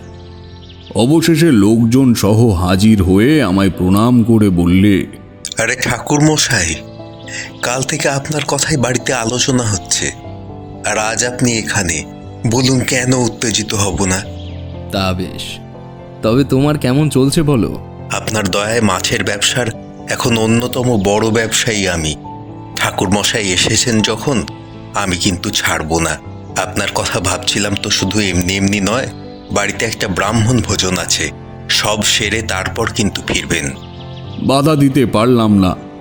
অনিচ্ছা সত্ত্বেও সেই ব্রাহ্মণ সেবার একদম শেষ দিন পর্যন্ত থাকতে হয়েছিল। তো সেই ব্রাহ্মণ ভোজন সেরেই যখন ফিরলাম, তারপরেই তো সেই শান্তিপুরের ঘটনা এবং বিশু ঠাকুরের সাথে আমার দ্বিতীয়বারের জন্য দেখা হওয়া। সেই ঘটনা তো তোমাদের আগেই বলেছি। বিশু ঠাকুর চলে যাওয়ার পর আমি কয়েকদিনের জন্য বাড়িতে এসেছিলাম। রামজয়পুরে তখন উৎসবের আমেজ, আর সেই উৎসবই হলো একজনের বিয়েকে ঘিরে। ওই যে বলেছিলাম যার উল্লেখ তোমরা এই গল্পে বারবার পাবে। বিয়েটা ছিল বীরজা ভূষণের। বাড়িতে ফিরে খবর পেয়েই গেলাম ওর সাথে দেখা করতে। আমায় পেয়ে যেন আমার ছোটবেলার বন্ধু আকাশের চাঁদ পেল। বীরজা ঈষৎ হেসে বললে, আরে তারানাথ, আমি তো ভাবতেই পারিনি তুই আসবি। কম খোঁজ নিয়েছি তোর কাকিমার কাছে। আরে নিখোঁজ হওয়ার জন্যই তো বাড়ি ছেড়েছি, খুঁজে পেলেই বিপদ। তারপর বল, আমার বন্ধুর বউটি কেমন দেখতে হয়েছে শুনি। আরে মেয়ে পাশের গ্রামেরই, গায়ের রং একটু চাপা হলেও দেখতে মন্দ নয়। তবে সে যাই হোক, ভালো হয়েছে এসে পড়েছিস। অর্ধেক দায়িত্ব কিন্তু এবার তোকে নিতে হবে, পালিয়ে গেলে চলবে না। আরে তোর বিয়ে আর আমি থাকবো না তা কি হয়? কবজি ডুবিয়ে খাবো। কোনো চিন্তা করিস না, আমি আছি এখানেই। আমি, শিবু, রমেন এরা সবাই মিলে খুব হই হল্লা করে বিরাজকে নিয়ে গেলাম বিয়ে করাতে। কন্যে মুখে পান দিয়ে এলো, সেই পর্যন্ত সব ঠিক, কিন্তু মুখের পান সরাতেই আমার বুকের ভেতরটা কেঁপে উঠল। আমি যাকে এখন কনে হিসেবে দেখছি তাকে আমি আগের থেকেই চিনি। সে আর কেউ নয়, বীরভূমের শ্মশানে দেখা সেই ষোড়শী নারী এটি, যার রূপ নিয়ে মাতু পাগলি আমায় ইন্দ্রজাল দেখিয়েছিল। ওই চেহারা আমি কোনো মতেই ভুলবো না, ভুলতে পারি না। আর তা যে আমার চোখের ভুল নয় সেটা প্রমাণ করে দিল ওই চোখ দুটো। একবার নয়, বেশ কয়েকবার বীরজার শুভ দৃষ্টি হওয়াকালীন তার দৃষ্টি পড়েছে আমার দিকে। বিয়ে শুরু হলে সবাই, কয়েকটি মেয়ে ছাড়া বাকি আমার বন্ধুরা সবাই এদিক ওদিক ঘোরাঘুরি করছে। আমি চুপ করে বসে আছি বীরজার পাশে। বুঝতে বাকি রইল না এটা নিশ্চয়ই মাতু পাগলির কোনো মায়াজাল। তবে বীরজার সাথে এমন ঘটনা ঘটবে আর আমি সেটা চোখের সামনে দেখব, তা কি হয়? ততদিনে আমি বশীকরণ বিদ্যায় 3 থেকে 4টি গূঢ় উপায় শিখে নিয়েছি। মেয়ের কপালে সিঁদুর তোলার আগেই মনের সমস্ত দ্বিধাবোধ চাপা দিয়ে বা হাতের সমস্ত অঙ্গুলি বন্ধন করে বীরজার কানের পাশে গিয়ে নিচু গলায় বললাম, বীরজা, এই বিয়ে তুই করিস না, সংসার জীবন খুব স্বাচ্ছন্দ্যের হবে না। সে তোমাদের কি বলবো, এই বিদ্যে জানা ছিল ঠিকই, তবে এতে যে এমন কাজ হবে তা আমি ভাবতেও পারিনি। বীরজা ভূষণ আমার কথাটা মর্মে পৌঁছানো মাত্রই রজনীর মালা ছিঁড়ে উঠে দাঁড়ালো। বিয়ে বাড়ির স্বাভাবিক গুঞ্জন গেল থেমে। সবাই নিষ্পলক দৃষ্টিতে প্রজ্বলিত হোমকুণ্ডের সামনে সম্মোহিত বীরজার দিকে এক দৃষ্টে তাকিয়ে রয়েছে। তার মুখে কোনো কথা নেই, না আছে কোনো প্রতিবাদ, না সহমত। চুপচাপ পুরোহিত ঠাকুরের পাশের থেকে হেঁটে বাইরে চলে গেল। কন্যেপক্ষের একজন বলে উঠল, একটা পাগল মেয়েকে সাজিয়ে গুছিয়ে পার করে দিচ্ছিলে রূপার মা। নিশ্চয়ই জামাই বাবাজি কোনোভাবে বুঝতে পেরেছে এই মুখপুরীকে কোনো দিনও পার করতে পারবে না। ভাবিনি সেদিন এভাবে পার পেয়ে যাবে বীরজাভূষণ।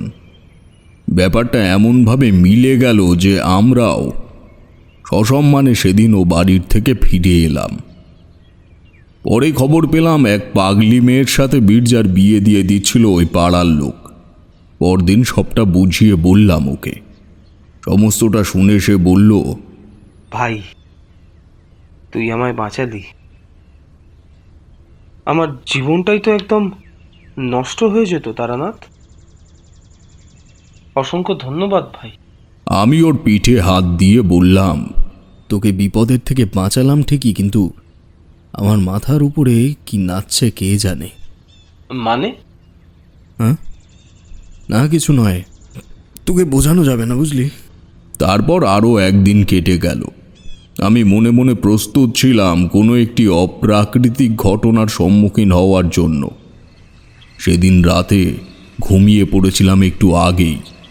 মায়ের হাতের তৈরি কুঁচো চিংড়ি দিয়ে লাউ ঘন্ট, সে যেন অমৃত সমান। বেশ মজা করে পেট অবধি খেয়েছি। শরীর পেট সব ঠান্ডা ছিল। মাঝরাতে ঘুম ভাঙল পিঠের ওপরে গরম নিঃশ্বাসের স্পর্শে। আমি ডান দিক দিয়ে পাশ ফিরে শুয়েছিলাম এবং ঠিক আমার পিঠের মাঝ বরাবর পড়ছে নিঃশ্বাসটি। ধীরে ধীরে পাশ ফিরে দেখি মাতঙ্গিনী মেঝেতে পা দিয়ে দুই হাতের ভরে বিছানার উপরে মুখ তুলে আছে। আমি পাশ ফিরতেই ভয়ঙ্করভাবে হেসে উঠল, কিন্তু সেই হাসির কোনো শব্দ নেই। স্বাভাবিকভাবে আমার মুখের থেকে আতঙ্কের আর্তনাদ বেরিয়ে যাচ্ছিল। এমন সময় মাতু পাগলি ঠোঁটের উপর আঙুল দিয়ে আমায় সতর্ক করল। বলল, আস্তে কথা বল, সবাই উঠে যাবে তো। এই শোন, তোকে আমি কটা কথা বলতে এসেছি অনামুখো। এই জীবনে কোনো কাজই তো তুই গুছিয়ে করতে পারলি না, সবেতেই তোর অপ্রাপ্তি। ছেলেটাকে দেখলি, বুঝলি, তবুও গভীর ব্যাপারটা না জেনেই চলে এলি। পীযূষ কথার অর্থ কি জানিস? কি মা? মাতঙ্গিনী কিছুক্ষণ চুপ করে থেকে আবার যতটা সম্ভব নিঃশব্দে হেসে উঠল। তারপর উঠে দাঁড়িয়ে বলল, ওই দেখ তোর পিছনে। সঙ্গে সঙ্গে পেছনে তাকালাম, দেখি সেখানে কিছুই নেই। তৎক্ষণাৎ আবার সামনে তাকিয়ে দেখি মাতু পাগলি উধাও, সে আর নেই। নিচু গলায় ডাকলাম কয়েকবার তাকে। মা, মা তুমি কোথায়? মা? কোনো সাড়া শব্দ নেই। আমি জানতাম সে চলে গেছে, যখন আর আসবেও না। তবে নামটি শুনেই আমার মনে পড়ে গেল লক্ষণ মাঝির কথা, তার ছেলে পীযূষের কথা। সকাল হতে না হতেই মায়ের কাছে জিজ্ঞেস করলাম আমি। আচ্ছা মা, পীযূষ নামের অর্থ কি দাঁড়ায়? মা একটু চিন্তা করে বলল, পীযূষ নামের মানে ওই সুধা বা অতি মধুর ওই অমৃত বলতে যা বোঝায় আর কি। আমি দুপুরবেলা পর্যন্ত ওই প্রতিটা জিনিস মেলানোর চেষ্টা করলাম, কিন্তু কোনো মিল বা সংযোগ পেলাম না। হতাশ হয়ে দুপুরে শুতে যাব এমন সময় বিদ্যুতের মতো মাথায় এলো ব্যাপারটা। অমৃত অর্থাৎ পীযূষ নামের অর্থ যদি অমৃত হয়,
এবং তার মধ্যেকার কাহিনী স্বাভাবিকভাবেই আমার জানার কথা নয়।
কিছু একটা খারাপ ঘটনা ঘটে গেছে ওই বাড়িতে।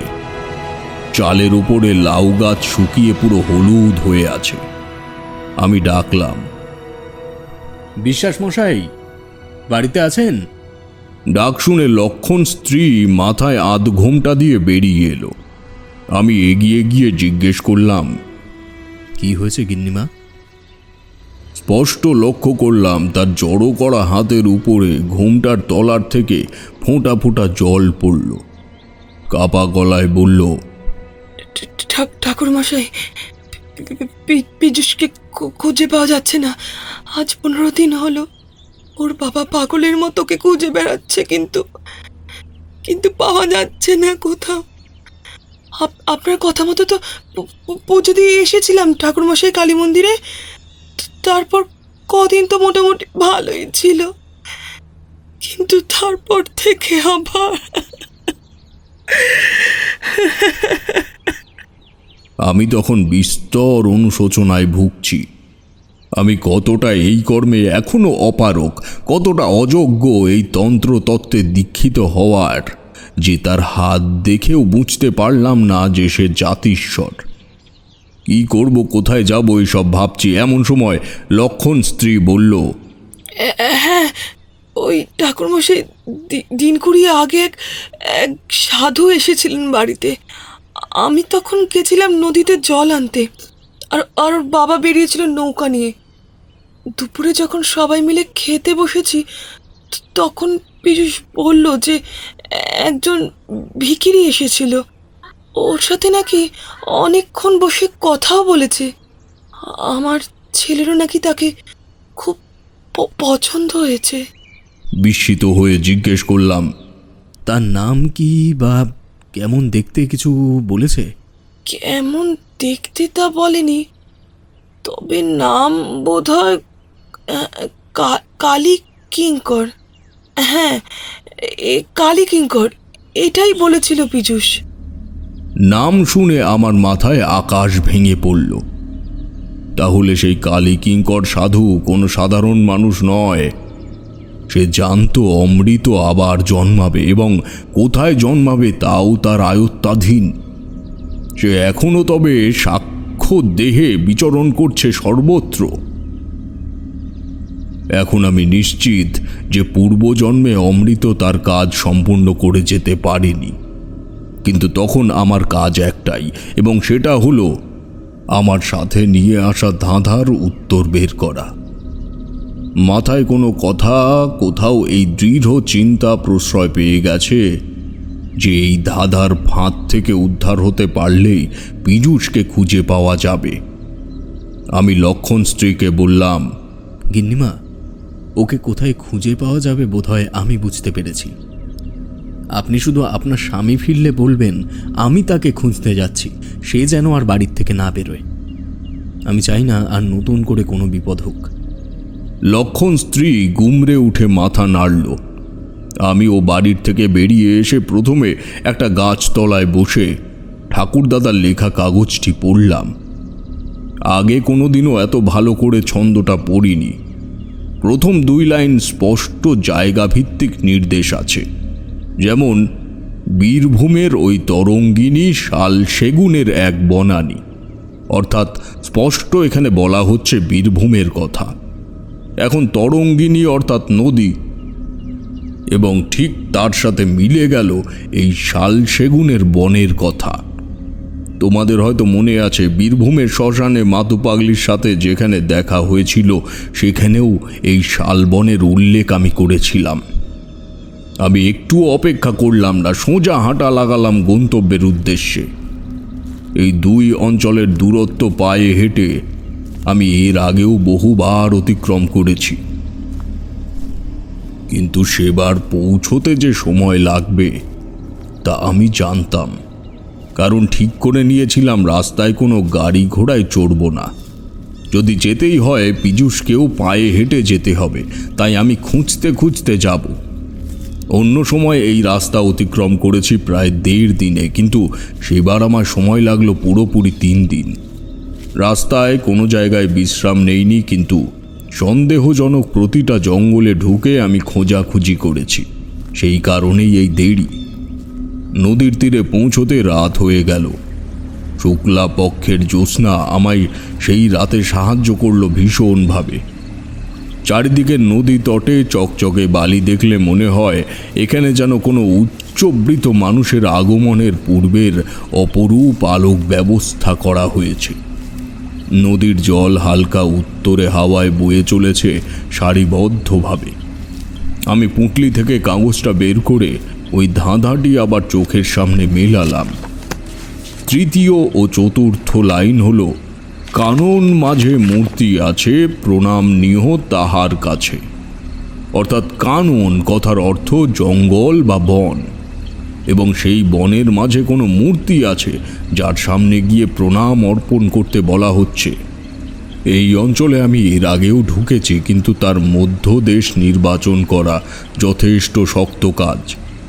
এ শুধু জঙ্গলের পাশে গজিয়ে ওঠা স্বাভাবিক আগাছার ভিড় নয়, দূর দূরান্ত পর্যন্ত ঘন শাল ও সেগুনের বন, এবং তার সাথে কোমর সমান আগাছা ও নানান গাছপালা। আমি মনে মনে ইষ্ট নাম জপ করে ঢুকে পড়লাম জঙ্গলের মধ্যে। রূপালী জ্যোৎস্নায় যেটুকু আলো পাতার ফাঁকের থেকে ছিঁড়ে ছিঁড়ে মাটিতে এসে পড়ছে সেইটুকুই অবলম্বন করে ধীরে ধীরে এগোতে লাগলাম। আশেপাশে শেয়াল ঘুরে বেড়াচ্ছে তা বেশ বুঝতে পারছি। জঙ্গলে ঢোকার মুহূর্ত থেকেই ওরা আমার পিছু নিয়েছে। আমার হাতে তখন ত্রিশূল নেই। উত্তেজনার বশবর্তী হয়ে সেটা বাড়িতেই ফেলে এসেছিলাম। এমন সময় হঠাৎ কানে ভেসে এলো একটা যন্ত্রণার আর্তনাদ। ঠিক যেন হঠাৎ কোনো সুস্থ মানুষের উপরে অগোচরে আক্রমণ হলে তার অভিব্যক্তি যেমন হয়, এটাও ঠিক তাই। ক্রমে সেই আর্তনাদ স্থল থেকে অসম্ভব বেদনার কাতরতায় মতো শব্দ ভেসে আসতে লাগলো। আমি শব্দ লক্ষ্য করে দৌড়তে শুরু করলাম আগাছার জঙ্গল অতোয়াক্কা করে। শিয়ালগুলো আমাকে তাড়া করেছে পেছনে পেছনে। ওরা হয়তো ভেবেছে আমি ওদের দেখে ভয় পেয়ে দৌড়চ্ছি। তাহলে ভাবো আমার তখনকার অবস্থা। আমি একজন মানুষের প্রাণ বাঁচাতে যাচ্ছি, এদিকে আমার প্রাণ তখন কাঁটায় ঝুলছে। শিয়ালের কবলে সেই আমার প্রথম পড়া। এমন অবস্থায় আমি যদি পায়ে কিছু একটা বেঁধে পড়ে যাই, তাহলে আমাকে ছিঁড়ে খেয়ে ফেলতে ওদের আধ ঘন্টাও সময় লাগবে না। তবে যেটা তোমাদের আগেই বললাম, সেদিন রাতে আমায় সব থেকে বেশি সাহায্য করেছিল ওই শুক্লা পক্ষের জ্যোৎস্না। অন্তত কিছু না হলেও জঙ্গলের গভীরতা মাপার মতো আবছা আলো আমি সর্বত্র পাচ্ছি। সেই আর্তনাদ ক্রমশ ম্লান হচ্ছে, শব্দের তীব্রতা আরও কমে আসছে। দৌড়ানোর গতি আরও বাড়িয়ে দিলাম, কারণ একবার যদি সেই শব্দ হারিয়ে যায় তাহলে নির্দিষ্ট জায়গা খুঁজে বের করা যথেষ্ট জটিল কাজ হয়ে যাবে। খানিকক্ষণের জন্য দাঁড়িয়ে পড়ে মনোসংযোগ করার চেষ্টা করলাম। বুঝলাম আমি যেখানে দাঁড়িয়ে আছি সেখান থেকে ডান দিক বরাবর অনতি দূরেই শব্দটা হচ্ছে। তবে এখন সে আওয়াজ অনেক ম্লান হয়ে এসেছে। আমি এক পা দুপা করে এগুলাম সেদিকে। মিনিট দুয়েক এগিয়ে গিয়েই দেখলাম একটি ছেলে উপুর হয়ে পড়ে আছে। এখানে জঙ্গলের ঘনত্ব অপেক্ষাকৃত পাতলা।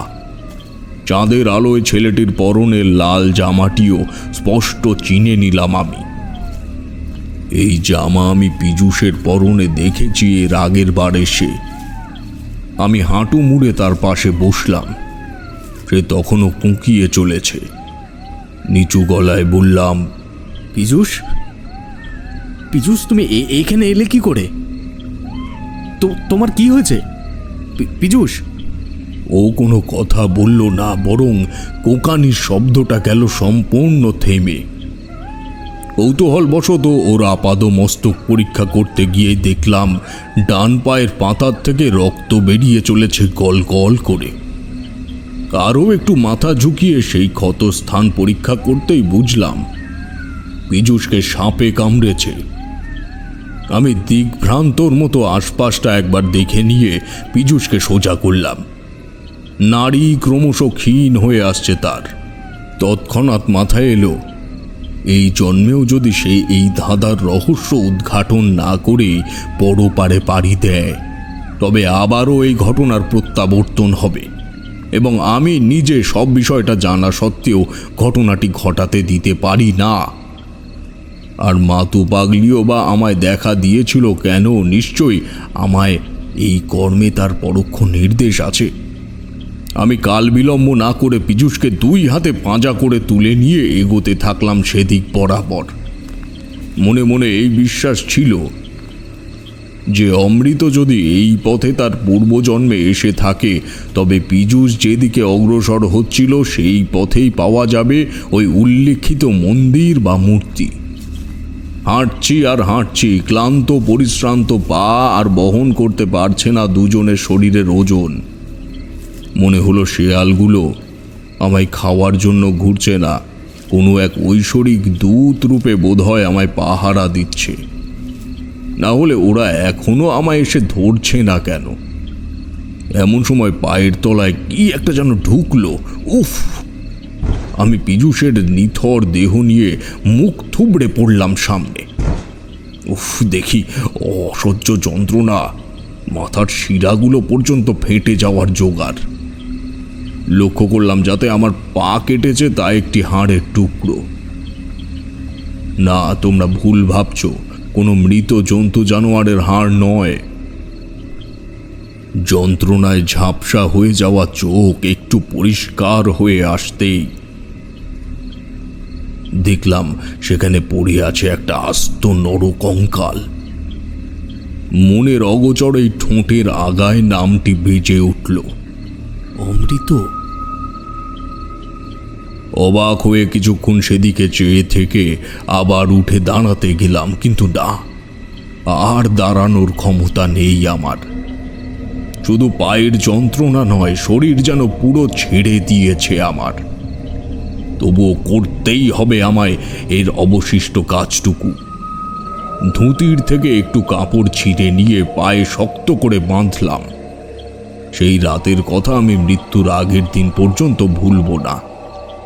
পীযূষকে তুলে নিয়ে আবার হাঁটতে শুরু করলাম সামনের দিকে, তবে এবার আর আমায় বেশি দূর হাঁটতে হলো না। মূর্তি বটে, এই জঙ্গলে আগেও আমি এসেছি, তবে এত গভীরে ঢুকিনি বলেই হয়তো এত বড় একটি লক্ষ্মী প্রতিমার উপস্থিতি এখানে থাকতে পারে তার আন্দাজও করতে পারিনি। তবে এটাকে কোনো পাথরের তৈরি মূর্তি, স্থির মূর্তি ভাবলে ভুল করবে। এই মূর্তি মাটির এবং অসংরক্ষিত। বলা যায় বিসর্জন দেওয়া প্রতিমা জলের থেকে তুলে রেখে দিলে যেমন জায়গায় জায়গায় গলে যায়, এটার অবস্থাও ঠিক তাই। এই পীযূষের দেহটা মায়ের চরণের সামনে শুইয়ে দিয়ে একবার পূর্ণ ভক্তিপূর্বক প্রণাম অর্পণ করলাম তার সামনে। পকেটের কাগজটি বের করে দেখলাম পরবর্তী নির্দেশে কি দেওয়া হয়েছে সেখানে।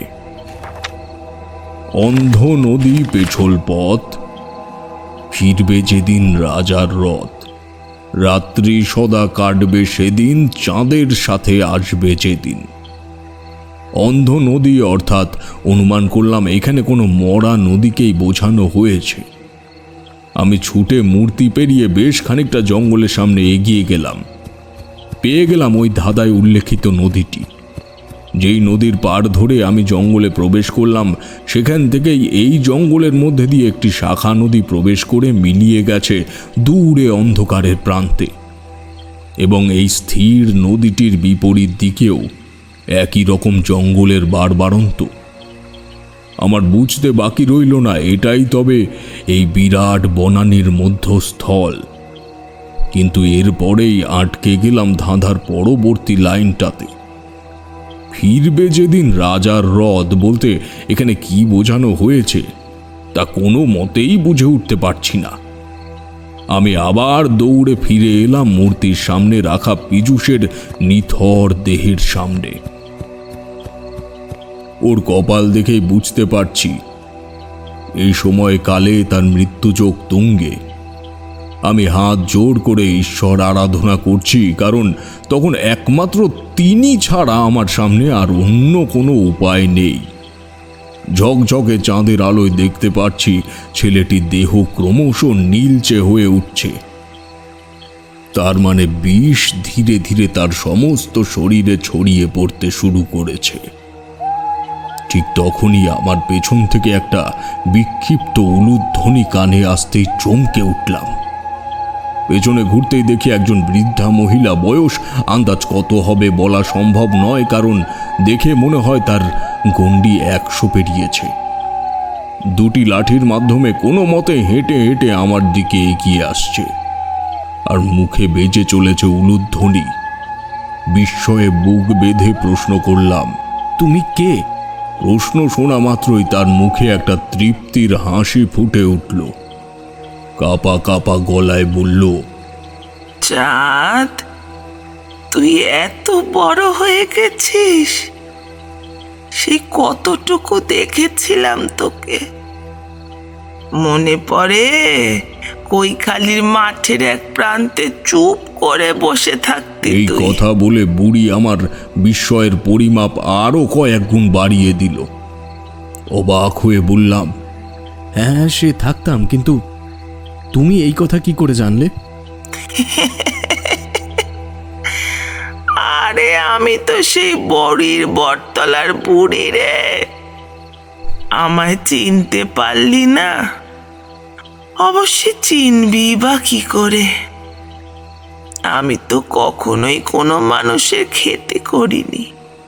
যদি করতাম তাহলে হয়তো আমার নামের সাথে বা চেহারার সাথে তোর পরিচয় থাকতো। মানে মানে তুমি কি বলতে চাইছো? আমার ব্যাপারে তুমি সব জানো? তুমি সব ব্যাপারে খোঁজ রাখো? বুড়ি আমার কাছে এগিয়ে এসে বললে, পরাশাড়ি হোরা মুখস্থ কর আগে, তারপর এই পথে ঘুরিস। অত সোজা নয় রে চাঁদ, অত সোজা নয়। শুধুমাত্র তোর মধ্যে কয়েকটা বিশেষ লক্ষণ আছে বলেই ওই সব জায়গা থেকে আশীর্বাদ প্রাপ্ত হয়েছিস তুই। তাছাড়া তেমন কোনো বিশেষ জ্ঞান বা শক্তি তো নেই বা হবেও না। মনে রাখিস চাঁদ, এই পৃথিবীতে এমন অনেক মানুষ আছে যাদের হাত ধরে ধরনীর বহু মানুষ পরিত্রাণের পথ পেয়েছে। তুইও তাদেরই মধ্যে একজন। নিজেকে নিয়োজিত রাখিস এইভাবে, আর চোখ কান খোলা রাখিস, তোর ওপরে কাল ভৈরবের দৃষ্টি আছে। আমি অমৃতর বাড়িতে কাজের জন্য গেছিলাম ঠিকই, কিন্তু সে আমায় কূট মন্তব্য করে তাড়িয়ে দিয়েছিল। অর্থের কাঙাল আমি নই চাঁদ, বরং প্রকৃত কোনো সাধক সাধিকাই অর্থের কাঙাল হয় না। আমি তো শুধু মা লক্ষ্মীর স্বপ্নাদেশ পেয়েই ওই বাড়িতে গেছিলাম। সাধনা করেছি টানা 20 বছর। তারপর একটি ছোট মেয়েকে রাস্তায় কুড়িয়ে পেয়ে তাকে নিয়ে সংসার বাঁধি। সে মেয়েটারও কোথাও হয়তো, তুই জানিস, সে আমার সাথেই থাকতো। অর্থলোভী ও বাৎসল্যতা প্রেমী মানুষদের ঈশ্বর একবার না একবার বিচার করেই, তাই তাদেরও করেছিল। কিন্তু বাড়ির থেকে কি পেয়েছিলাম আমি, তা আশা করি তুই জানিস। আমি ক্ষতি করিনি ওদের চাঁদ। যা ওদের সাথে ঘটেছিল তা অদৃশ্যই ঘটিয়েছিলেন। তবে এখানে আরো একটি কথা যেটা তোর অজানা আছে। অমৃত এখানে এসেছিল বিধাতা বিবিধ প্রকরণে আমাদের ওইখানে পাঠায়। ও ধাঁধার মাধ্যমে এই প্রায়শ্চিত্তের পথ চলাটাকে আরো জটিল করেছিল। সেদিন অমৃত এসে আমায় করজোড়ে প্রণাম করে বলল, মা, আমায় ক্ষমা করে দাও। আমি তোমার সাথে যে ব্যবহার করেছি তার জন্য আমায় যে শাস্তি দিতে হয় দাও, কিন্তু আমায় এরকম জীবিত লাশ বানিয়ে রেখো না মা। আমি বাঁচতে পারছি না। আমি বললাম, আমি তোমাকে ক্ষমা করার কেউ নই বাবা। ক্ষমা চাওয়ার হলে তুমি মায়ের কাছে যাও, সেই তোমাকে নতুন জীবন দেবে। অমৃত মাকে প্রণাম করে আমার পা ছুঁয়ে কাঁদতে শুরু করলো। বলে, আমি পরম ভোগান্তি ভুগছি মা। ছোট থেকে মায়ের ভালোবাসা শিক্ষা কিছুই পাইনি, তাই আমার এই উশৃঙ্খল আচরণ। মা, তুমি আমায় তোমার সন্তান হিসাবে স্বীকার করো। আমার চোখে জল এসে গেল। খানিক ভেবে নিয়ে উত্তর দিলাম, বাবা অমৃত, আমার একটা মেয়ে আছে পদ্ম।